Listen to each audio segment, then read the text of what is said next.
السلام عليكم ورحمة الله أصدقائي الأعزاء مشتركين على اليوتيوب أصدقاء بالجروب. حبايبي اليوم درسنا إنه كيف تستخدم برنامجين، برنامج واحد يعني عندك ميكس كرافت وتريد بهذا البرنامج إنه مثلا عندك شغلة أو فلتر ثاني برنامج ثاني، أو تريد تكمل عملك بالبرنامج الثاني بس هو نفس العمل، إنه كيف تربط الميكس كرافت بأي برنامج ثاني. أوكي، نروح على علامة الضبط هذه، نضغط عليها على جنرال، على كلمة جنرال ثاني وحدة هاي معناها العام. على هذه نضغط عليها، نختار البرنامج اللي نحتاجه، اي برنامج نحتاجه نستخدمه. اوكي، يعني الربطة ويا الميكس كرافت. مثلا عندي ميكس كرافت 6، هو هذا 7، ميكس كرافت 7 برو. راح اربط مثلا عندي هذا العمل، اريد مثلا عندي فلتر ما موجود هنا، اريد اشوف ذاك البرنامج الثاني مثلا ادوبي اديشن،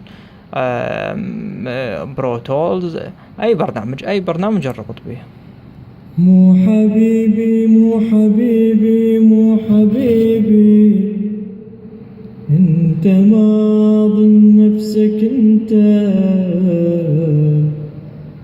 مو حبيبي اللي عرفته غيرك الناس عني، غيرك الناس عني، غيرك الناس عني. مثلا هذا الصوت اريد اربطه ببرنامج ثاني، اريد اكمل يعني الاعدادات ملاته برنامج ثاني. نقول مثلا ما عندي الاوتو تيون هنا، فبرنامج ثاني مثل ادوبي اديشن او اي برنامج تربطه فيه. كليك ايمن، نجي هنا edit in external editor، نضغط عليه. اوكي، نعطيه edit. اوكي، راح يفتح البرنامج الثاني اللي راح تستخدمه. انا استخدمت ميكس كرافت 6، او انتم تستخدمون اي برنامج. اوكي، هذا ميكس كرافت 6.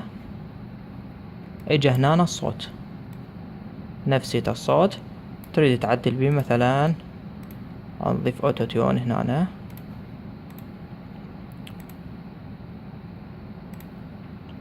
يعني اي تعديل انت بعد بكيفك شو تريد تضبط هنا. مثلا خلينا نشوف اي تعديل على مود نستخدمه.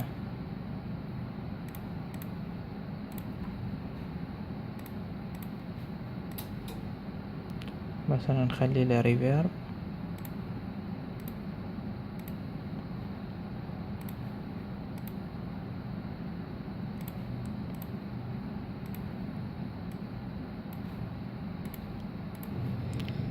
مو حبيبي مو حبيبي مو حبيبي، انت ما ظن، مو حبيبي مو حبيبي مو حبيبي، انت ما ظن نفسك انت،